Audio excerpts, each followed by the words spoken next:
Filmmaker Kevin Smith is best known for his work in the comedy genre. His movies often center on comic book and Star Wars loving guys and tend to be packed with stoner humor and vulgar but amusing conversations about sex. Say, would you like a chocolate-covered pretzel?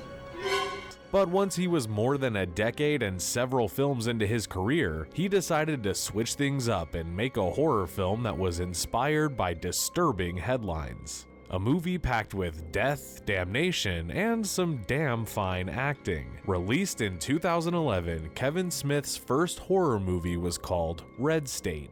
And if you haven't seen it, it is the best horror movie you never saw.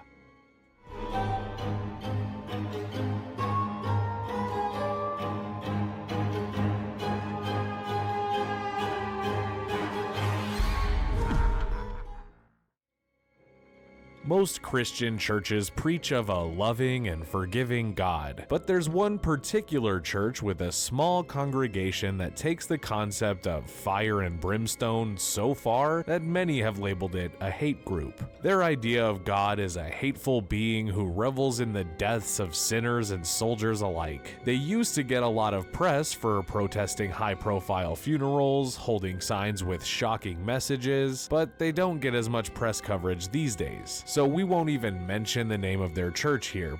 Cause me and you are hanging at the pearly gates. I'll bring the beers.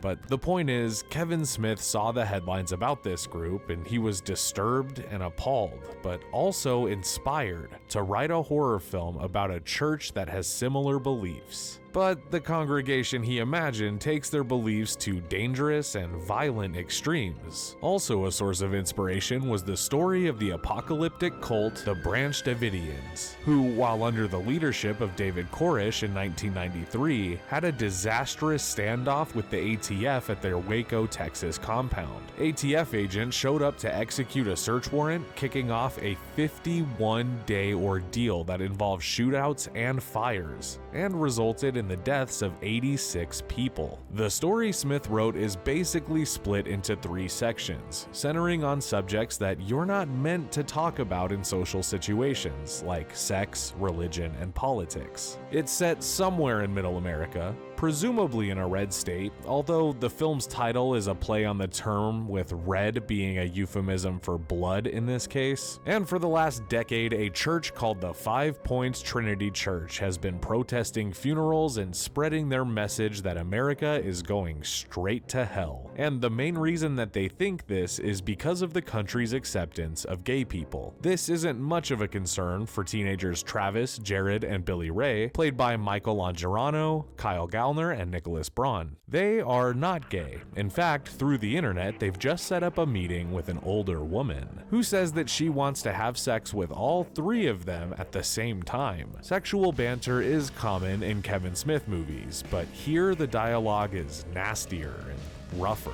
I don't let no man in me unless he's got at least 2 beers in him. These kids aren't as likable as the average Kevin Smith characters, which was the idea, as this was meant to be a bleak and unsettling movie with nobody that you can really root for. On the way to meet the older woman, the kids enter a world of horror tropes. A dark night, a fender bender on a country road, an isolated trailer. The woman they meet with is Sarah, played by Melissa Leo, a bit older and more reserved than they expected, but they still intend to go through with their plan. Until Sarah drugs their beer, knocking them out, and when they wake up, they're captives in the 5 Points Trinity compound, Cooper's Deli. The church has taken it upon themselves to eradicate sinners. They capture and murder gay people, and they'll do the same to 3 teenagers who wanted to participate in a gangbang. But first, we witness a sermon by Pastor Abin Cooper. This role was written specifically for Michael Parks, as Smith had been blown away by his performance in the opening sequence of From Dusk Till Dawn, and Parks is amazing in this role. His character may be off balance, but his sermon doesn't involve ranting with eyes bulging and spit flying. He's low-key and yet charismatic. He's got a nice interaction with his congregation, which is made up solely of his own offspring and their spouses and children.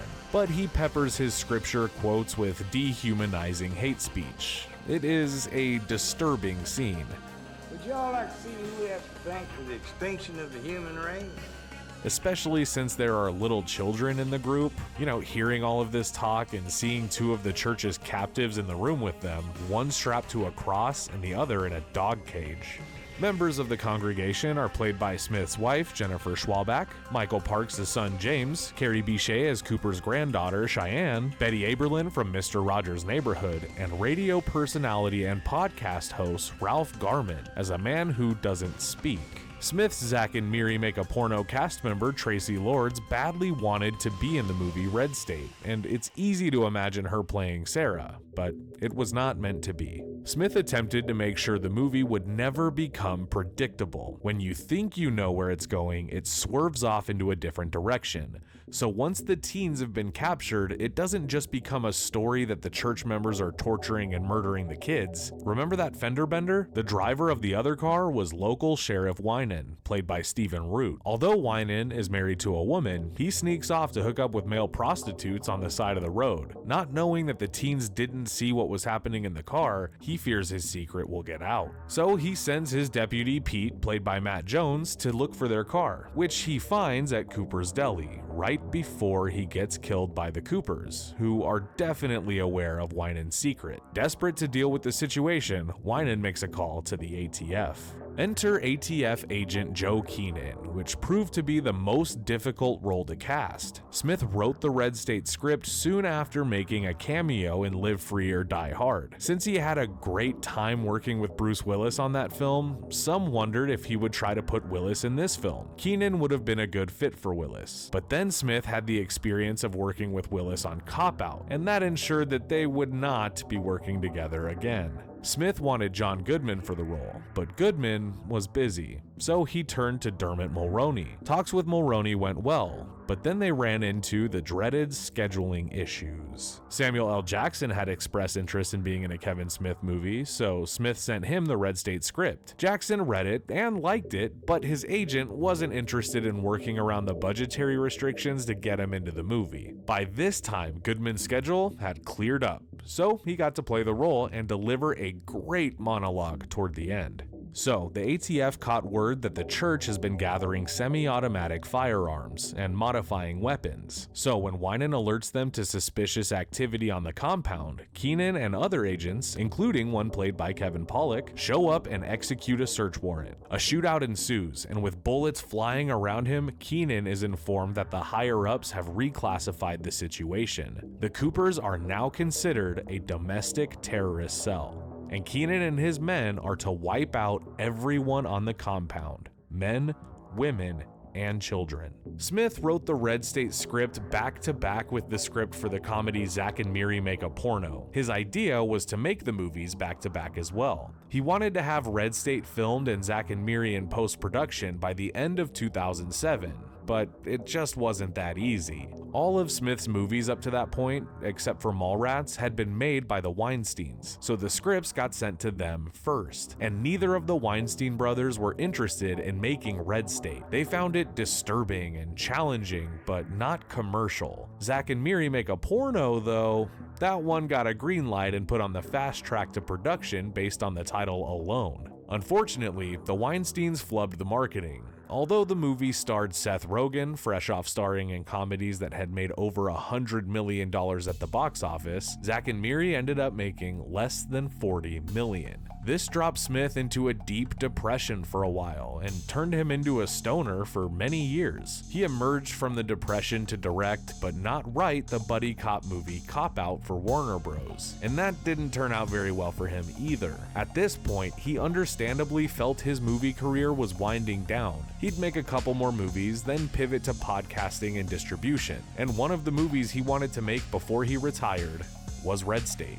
The project got more rejections for not being commercial enough, but in 2010, Smith was able to secure a $4 million budget through private investors. That was enough to get the movie made as long as he changed the ending. In the original script, the story ended with the apocalypse. The shootout between ATF agents and the Coopers is interrupted by the ear-splitting sound of trumpet blasts. The heads and chests of everybody around Keenan start exploding, exploding, and he sees this as being caused by armor-wearing, sword-wielding angels. Then the 4 horsemen of the apocalypse ride across the sky.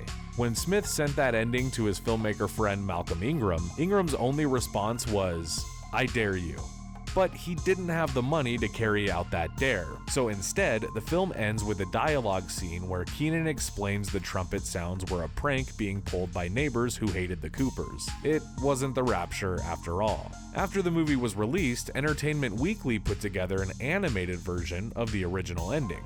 Red State had its premiere at the Sundance Film Festival in 2011, where its screening was picketed by the real-life church that was the source of inspiration for the film, and Smith and his friends staged a counter-protest directly across from them. Always a showman, Smith had said that he would sell the distribution rights to the film in the Sundance screening room auction style. But when this auction began, he quickly took the rights for himself.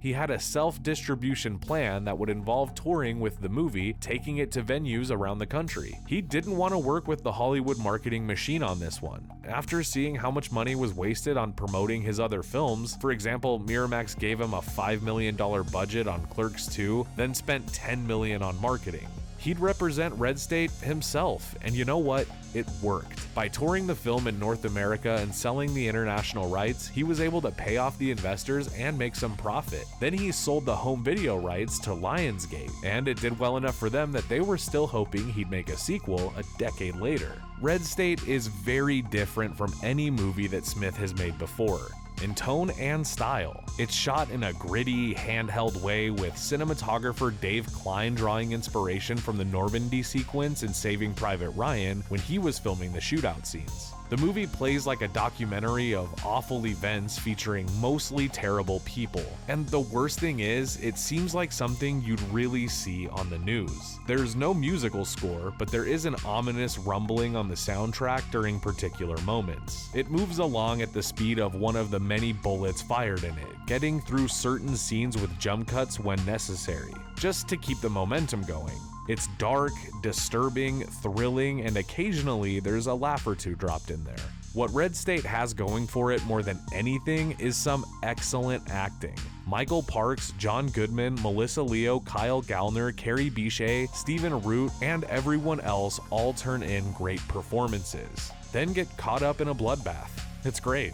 The best scene in the movie is when we get to just sit back and watch Michael Parks own the screen for a while. Cooper's sermon to his congregation goes on for more than 10 minutes, but you really can't look away. Parks is captivating while being repugnant. Then the sermon is capped off by the murder of one of the church's captives. Smith set out to make an unsettling movie, and he succeeded. It was outside his comfort zone, but turned out to be one of the best films of his career. Since it shifts gears often and the climax is a lengthy shootout, some disagree that it should even be labeled a horror movie. Smith told MoviePhone, quote, "I called it horror because what else do I call it? The things that happen in it are horrifying. So I'm like, that's a horror movie." And that's the easiest way to sum it up. But it's more of a genre mashup. I put in a little horror, I tried to do action thriller, I put in dark satire. It was kind of important to see if I could make another type of movie. I know that I can make a Kevin Smith movie. The movies I dream about making aren't my own. I dream about making Quentin Tarantino movies and Coen Brothers movies. So, if the idea of a horror action thriller satire that blends elements of Smith, Tarantino, and the Coens sounds appealing to you, head on over to Cooper's Deli. Take in all the violence and madness of Red State. You may not find any likable characters in it, but it does provide plenty of troubling thrills, as well as an entertaining viewing experience, and especially if you enjoy great acting. Thank you for watching our show. If you like what you see, please subscribe to our JoBlo Horror Originals channel, tell your friends who like this sort of content, and turn on the bell to receive notifications for all of our latest videos. We are an independent company, and we appreciate all of your support.